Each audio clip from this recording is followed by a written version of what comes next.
Desde tiempos inmemoriales, el arte ha sido una ventana a la imaginación, los sueños y las pesadillas de la humanidad. Pero no todas las pinturas buscan belleza o armonía. Algunas ocultan secretos siniestros, mensajes perturbadores y leyendas que hielan la sangre. En este video exploraremos obras que han causado escalofríos a quienes las observan, pinturas envueltas en misterios, piezas que parecen susurrar desde el más allá y que han sido catalogadas como malditas, perturbadoras o incluso poseídas. Prepárate para adentrarte en un mundo donde el arte y el horror se entrelazan en un inquietante baile de sombras y colores. ¿Estás listo para mirar lo que nunca podrás olvidar? La duquesa fea, 1513, de Quinten Massys. Los eruditos pensaron que este ejemplo de arte extraño fue un comentario sarcástico durante décadas. La señora frente a nosotros está disfrazada de tentadora envejecida. Ella agarra un capullo de rosa en su mano derecha, que tiene sus connotaciones sexuales inherentes. Su corpiño escotado revela su pecho arrugado, enfatizando la referencia de Massys a los placeres del cuerpo. Otro indicio es su sombrero en forma de corazón, que se asemeja a cuernos malvados. En cuanto a la ropa, el pintor ha decidido mostrarla en los opulentos atuendos y joyas asociadas a la élite adinerada. Sin embargo, en la fecha en que fue representada, ese atuendo había estado fuera de moda durante unos 100 años. En última instancia, parece que esta pintura se burla de los ancianos y los poco atractivos por su conducta. Actualmente sabemos, debido a la ciencia, que esta no es la historia completa. Una investigación reciente de la imagen reveló que esta mujer tenía etapas avanzadas de la enfermedad de Paget, que causa deformidades óseas. Sus fosas nasales inusualmente curvadas, la nariz presionada, el labio superior estirado y las clavículas y cejas expandidas son todas manifestaciones de esto. Leonardo da Vinci produjo varios estudios de cráneos grotescos que muy probablemente intercambió con Massys, debido a sus similitudes con dos bocetos de Da Vinci. Anteriormente se pensaba que la duquesa fea era un Da Vinci desaparecido. Sin embargo, lo más probable es que Massys proporcionara a Da Vinci un duplicado de esta imagen, que sus estudiantes luego reprodujeron y cambiaron. Magdalena Ventura con su marido y su hijo, 1631, de Giuseppe de Rivera. Reanudamos nuestro inusual y extraño viaje con una pintura de dos hombres. Adivina una vez más. La dama en el frente es en realidad la mujer barbuda de Abruzzi. El género es un término flexible para la mayoría de las personas actualmente. Si bien podemos creer que este es un concepto novedoso, la obra de arte de Giuseppe de Rivera puede surgir de manera diferente. Nuestra Señora Magdalena no era una amante de los estándares de belleza del periodo renacentista, cuyo resultado violó sus estándares y estableció los suyos propios. Sorprendentemente, esto la hizo bastante conocida. De hecho, el virrey de Nápoles quedó tan impresionado con ella que le pidió a Rivera que le hiciera una foto. Bueno, ustedes saben. Mientras su pecho parece estar fuera de forma, Rivera la dibuja amamantando a su hijo para demostrar que es físicamente una mujer. Mientras tanto, sus rasgos faciales, perilla y físico fuerte contrastan el trabajo femenino con una apariencia machista. Su rica ropa coloreada incluso se refiere a una forma más masculina, como si evocara una presión en una figura bíblica. El esposo de Magdalena está parado en las sombras, más allá de ella, luciendo mucho más viejo y frágil. Sus características y ubicación sugieren que la fama de Magdalena eclipsa la de su marido, dando la vuelta al equilibrio matrimonial tradicional. Saturno devorando a su hijo, 1823, Francisco de Goya. La diosa y los dioses se muestran típicamente como el ideal de belleza. incluso en las circunstancias más desagradables. Aquí viene Francisco de Goya. Con esta representación de Saturno, se desvió de la convención. Antes de entrar en él, echemos un vistazo a la historia de fondo de esta obra de arte. Según la leyenda, el titán Saturno fue predicho a través de la profecía de que uno de sus hijos la reemplazaría y tomaría su dominio. Saturno, como era de esperar, no era un fanático de la noción. Disfrutaba de su autoridad y deseaba preservarla. Saturno se comió a uno de sus hijos como resultado. Sin embargo, Saturno no tenía idea de que su esposa Rei había ocultado a su hijo menor, Zeus. Al final, Zeus triunfó contra los gigantes. Goya probablemente estaba estudiando los impactos del poder en la humanidad en el momento en que produjo este mural, así como otros en las paredes interiores de su casa de la Quinta del Sordo. Este, extrañamente, fue colocado en la pared del comedor. Goya ha pintado una escena increíblemente sombría aquí que retrata el efecto de lo que básicamente los egos en nuestra propia conducta, que se representa como este ejemplo de obras de arte extrañas. Ha dibujado a Saturno como un monstruo parecido a un duende, algo que la mayoría de nosotros consideraríamos subhumano, como si se transmitiera ese poder también afecta a nuestra apariencia. Saturno no parece ser poderoso o divino. Mientras que él es elevado, sus extremidades parecen ser frágiles y retorcidas. Sus ojos frenéticos y su comportamiento harapiento indican su esfuerzo por retener sus últimos jirones de integridad frente al cruel acto de devorar a los propios hijos. El Cíclope, 1898, Odilon Redon. La monstruosidad también puede resultar algo muy tierno. Polifemo, el cíclope enamorado de la ninfa Galatea, nos parece aquí totalmente inofensivo y hasta simpático. Pero las apariencias engañan, ya que según el poeta griego Ovidio, aplastó con una piedra al pastor Asis, amado de Galatea, porque no hay monstruo más terrorífico que el amor no correspondido. De acuerdo a las teorías del simbolismo, Redon buscaba, en obras como el Cíclope, explorar los espacios interiores del ser humano y no tanto aproximarse a la realidad de una manera directa. El propósito principal de Redon era hallar una vía manifestación artística que fomentara una introspección reflexiva por parte de los espectadores de sus obras.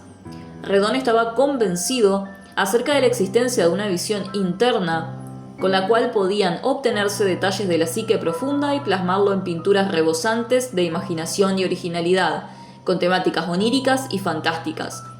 Su estilo puede relacionarse con los de artistas como Rouault, Bonnard, Denis, Bayaton y el gran Matisse. De tal suerte que, en el Cíclope, Redon parece reflexionar en torno a la ambigüedad de esa visión interna capaz de explorar los misterios más hondos de la realidad. Es una facultad preciosa, sí, pero en cierto punto, eso mismo que se analiza se violenta y se pierde mucho de su encanto.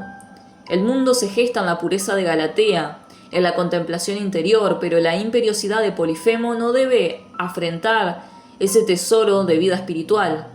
Una alternativa que nos la ofrece el propio Polifemo en su mirada franca al espectador, asumir el rol de Asis y persuadir a la naturaleza fecunda, Galatea, para que nos obsequie con la belleza y conocimiento a través de la experiencia estética. Tal desafío del Cíclope simboliza el magno reto por una vida llena de sabiduría. Las tentaciones de San Antonio, 1512-1516, Matías Grunwald. El motivo del monje tentado por visiones demoníacas ha inspirado a muchos artistas, desde el Bosco hasta Dalí. Menos conocido pero igual de imaginativo y aterrador es uno de los paneles del tríptico de Iseheim, donde el sufrido santo es rodeado de criaturas que parecen encarnaciones freudianas de Avant Lattre. Una de ellas incluso llega a agarrarlo de los pelos. No es de extrañar que a los surrealistas les encantara Grunewald. Como vemos, el pobre hombre es pisoteado, golpeado, zarandeado, tirado del pelo y mordido. Esa pandilla de demonios le da una paliza de su vida. Son bestias híbridas, mezclas de humanos, reptiles, aves y demás animales. Quizá metáfora de los vicios humanos, habitantes del inconsciente profundo, diría Freud. Destaca, por ejemplo, la figura de la capucha roja en la esquina inferior izquierda, quizá el más humano del grupo. Tiene el vientre hinchado y purulentas úlceras. Todo indica que personaliza la enfermedad, y hay expertos que dicen que son los síntomas del envenenamiento por cornezuelo del centeno, muy extendido en la Edad Media, que provoca el llamado fuego de San Antonio y que además, oh sorpresa, contiene un alcaloide, la ergotamina, de la que deriva el ácido lisérgico. Quizá por eso todos los cuadros basados en las tentaciones de San Antonio parezcan malos viajes de ácido. A la derecha hay un panel clavado en un tronco con la inscripción: ¿Dónde estuviste, buen Jesús? ¿Por qué no acudiste a sanar mis heridas? Un poco más abajo, casi imperceptible, aparecen las palabras: confía en mí. Las manos lo resisten. Fue pintado por el artista estadounidense Bill Stoneham en 1972. El cuadro se hizo popular después de que en el 2000 fuera expuesto en eBay, comprado por una leyenda urbana, según la cual es una pintura con fantasmas. El artista, sin embargo, explica que el protagonista del cuadro está inspirado en una imagen suya a los 5 años. Mientras que la puerta representa la línea que divide el mundo real de la fantasía y lo imposible, la muñeca, a su vez, es una guía que puede acompañar al niño al otro lado. Las manos representan vidas alternativas y otras oportunidades. El vendedor explicaba que vendía el cuadro porque ya no soportaba tenerlo junto a él. De acuerdo a su decir, había localizado el cuadro en una fábrica de cerveza abandonada y le pareció que estaría muy bueno en su casa, pero no fue así. Desde que lo había colgado en su casa, dijo, una sensación de incomodidad se había apoderado de toda su familia. Su hija de 5 años aseguraba que podía ver a los niños en el cuadro peleándose entre sí, y como esa, otras historias rodeaban la escena retratada en la pintura. La conmoción que logró la atípica descripción de la venta de inmediato consiguió que la obra recibiera millones de visitas en un tiempo récord. La historia del cuadro. La obra la pintó en 1972 el norteamericano Bill Stoneham. Después de haberla pintado, la imagen se expuso por algunos meses en una galería del estado de Luisiana, con un éxito tal que John Marley, el actor de Jack Wolf en El Padrino, la adquirió. Por esas cosas, falleció tan solo un año después de haberla comprado, a la vez que fue abandonada en una habitación vacía de una fábrica de cervezas. Desde ahí, y ante los medios, Bill Stoneham dijo en algunos medios de comunicación que el niño en la pintura era él a la edad de 5 años. También reconoció que la imagen era una representación onírica que se desvanecía entre los límites de los sueños y el mundo real, motivo por el cual la muñeca acompaña al pequeño como si se tratara de su guía espiritual. Pero hubo un cuestionamiento relacionado con las manos detrás del niño y la muñeca. ¿Qué significaban? De acuerdo con el propio Bill, las manos aludían a las diferentes posibilidades que pudo haber tomado en la vida. Se trataba de la representación de los caminos que pudo haber seguido, pero que por una u otra razón siempre acechan a quienes toman una decisión y descartan otras opciones. Finalmente, el cuadro de Stoneham fue comprado por una galería de arte con una oferta de $1.000 y de inmediato se puso a la vista del público. Tiempo después, el personal de dicha galería aseguró que tuvieron que practicarle un exorcismo al cuadro, porque al estar frente a él, la gente experimentaba la sensación de estar dentro de un horno hirviendo. Una pieza que desprendía una masa de aire caliente que devoraba todo a su paso. ¿Estaban entonces ante una pintura embrujada o un cuadro con una fama aterradora? Los misterios también abundan en el mundo del arte, sabido es esto. Sobre todo cuando las piezas poseen una naturaleza extraña cargada de historias y asociaciones que la ubican en una región mucho más allá de cualquier comprensión lógica. Pero bueno, verdad o mito, la posibilidad continuará siendo más que interesante, llamando la atención de quien quiera implicarse en la historia. La plaga o la peste, del suizo Arnold Böcklin, 1898. Es una de las muchas pinturas en la que el artista refleja su obsesión con las pesadillas de la guerra, la peste y la muerte. En 1898, una terrible epidemia de peste bubónica asoló Bombay. Arnold Böcklin se interesó por estos sucesos y se conmovió cuando supo que buena parte de la población había sido diezmada a causa de la enfermedad. Un simbolista como él sintió la necesidad de personificar esta tragedia en una figura, y aquí está potente imagen de la muerte cabalgando un dragón y cegando vidas a diestro y siniestro. La muerte de este cuadro está ciega, con las cuencas de los ojos vacías, así que no hace distinciones, cargándose todo lo que se cruza por delante, y además viaja a toda prisa en su dragón, acabando con miles de vidas en muy poco tiempo. Hacía tiempo que un brote de peste bubónica no asolaba a Europa, pero varios siglos después, la memoria colectiva no olvidaba ese dolor. Además, Böcklin sufrió la enfermedad en sus propias carnes, padeció un tifus que casi lo llevaría por delante, la meningitis le había arrebatado a su mujer en menos de un año de matrimonio, y el cólera y otros bichos acabaron con 8 de los 14 hijos que habían tenido en su segundo matrimonio. Normal que este cuadro no sea precisamente alegre y el suizo estuviera obsesionado con la figura de la muerte, que retrató de una u otra manera a lo largo de su carrera. Niños llorones. Tenemos que trasladarnos hasta los 70 y 80, cuando los cuadros conocidos como los niños llorones tuvieron un éxito desbordante en todo el mundo. En estos cuadros, como podés imaginar y ver en las fotografías que compartimos, se trataban de retratos de niños llorando, escenas lagrimógenas que provocaban una sensación de nostalgia, de ternura y a su vez de repelús. De la mano de su gran éxito también llegó una leyenda negra apabullante. Muchas familias escogieron estos cuadros para adornar sus casas, pero cuentan que tras dichas imágenes se escondía una oscuridad que era capaz de desprenderse no solo del espectador, sino al futuro de dicha casa. ¿La razón? Cuentan que los protagonistas de dichos cuadros eran niños que vivían en orfanatos o casas de beneficencia, en un contexto donde la Segunda Guerra Mundial había hecho su aparición, por lo que la tristeza y el sufrimiento reflejado en sus miradas era cuanto menos sobrecogedora. La cosa se pone más cruenta cuando comenzó a circular una leyenda de que el pintor de estos cuadros, Bruno Amadio, más conocido como Giovanni Bragolin, había vendido su alma al diablo para conseguir que su obra alcanzase el éxito. Como consecuencia de este acto, las obras que él creara estarían malditas y serían portadoras de desgracia, a lo que aquel que colocara uno de sus cuadros o reproducciones en su hogar quedaría maldito. Dicen que el primer incidente sucedió en el orfanato donde había pintado a uno de los niños. Tras terminar la obra, había querido obsequiar a la institución con uno de sus cuadros y aunque no se sabe cuánto tiempo pasó después de aquello, se produjo un incendio que calcinó el lugar, incluidos a todos aquellos que vivían en su interior donde aún se encontraba el modelo del cuadro. No solo es el hecho trágico, es que cuentan que entre las cenizas encontraron el cuadro de uno de los niños llorando en perfecto estado. Después de eso, comenzó a decir que aquel cuadro contenía el alma del niño. Posteriormente, entre los años 70 y 80, dicen que las desgracias continuaron sucediéndose a todos aquellos que tenían cuadros de estos niños en su casa.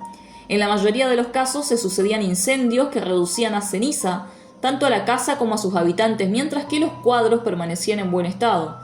También se hablaba de que provocaban mala suerte a sus habitantes o que podían derivar en la muerte de una u otra forma. No cesaba de hablarse de ellos como cuadros embrujados. Pero la leyenda no terminó ahí. Comenzaron a surgir testimonios de personas que declaraban ser testigos de todo lo ocurrido, portadores o dueños de los cuadros e imágenes que habían conseguido sobrevivir y que describían que al llegar al cuadro a la casa comenzaban los fenómenos paranormales. Por ejemplo, algunos contaban que al llegar la noche se escuchaban lamentos, risas de niños siniestras, ruidos sin explicación y también la sensación de sentirse observados por el niño del cuadro. El angustiado. Si hablamos de pinturas malditas o embrujadas, es imposible no referirse a El hombre angustiado. Según el propietario del cuadro, Cian Robinson, esta pintura es el centro de fenómenos paranormales, algunos registrados en videos por él mismo. Este cuadro al óleo es conocido como una de las pinturas más embrujadas que se hayan hecho jamás. El hombre que hizo la pintura es desconocido, pero las leyendas dicen que la mezcló con su propia sangre y poco después de pintarla se suicidó. Se dice que la pintura provoca malestar, sueños terroríficos y apariciones fantasmales a quien las hayan poseído. La diosa Coatlicue. Coatlicue era una diosa azteca que representaba la fertilidad, la maternidad, la tierra y la creación. También era la patrona de los partos y se la consideraba la madre de los dioses. Coatlicue era representada como una anciana con una falda de serpientes, manos en forma de garras y pechos caídos. Su nombre significa falda de la serpiente. La diosa Coatlicue era venerada en los rituales de Tozozontli y Quecholi. La representación más conocida de Coatlicue es una escultura de andesita que se encuentra en el Museo Nacional de Antropología de la Ciudad de México. Esta escultura fue descubierta en 1790 durante trabajos de remodelación en la Plaza Mayor de la Ciudad de México. La historia de Coatlicue ha sido accidentada, los conquistadores la repudiaron y la enterraron, pero luego fue desenterrada para ser exhibida como pieza museística. ¿Qué fue lo que disgustó tanto a los conquistadores cuando vieron esta escultura? Nada más ni nada menos que el hecho de tener cabello humano, dientes reales y estar bañada completamente en sangre. Eso es lo que hace a esta obra, a esta escultura, ser de las más aterradoras de la historia. A lo largo de la historia, el arte ha sido un portal hacia lo desconocido, reflejando no solo la belleza, sino también nuestros miedos más profundos. Estas obras nos recuerdan que la creatividad puede ser tan inquietante como fascinante, y que algunas imágenes parecen cobrar vida en nuestra mente mucho después de haberlas visto. ¿Fue solo la imaginación o hay algo más detrás de estas pinturas? ¿Son simplemente piezas artísticas o puertas hacia lo inexplicable? Tal vez nunca lo sabremos con certeza, pero lo que sí es seguro es que el arte tiene el poder de inquietarnos, perseguirnos y hacernos cuestionar lo que vemos. Si te atreves, cuéntanos en los comentarios cuál de estas obras te provocó más escalofríos. Y recuerda, algunas imágenes nunca se desvanecen, solo esperan en la oscuridad para ser vistas de nuevo. Nos vemos en el próximo video. Gracias por llegar hasta acá. Te agradecería mucho que te suscribas y dejes tu like. También podés apoyar este canal a través de Mercado Pago. Y hasta la próxima historia de arte.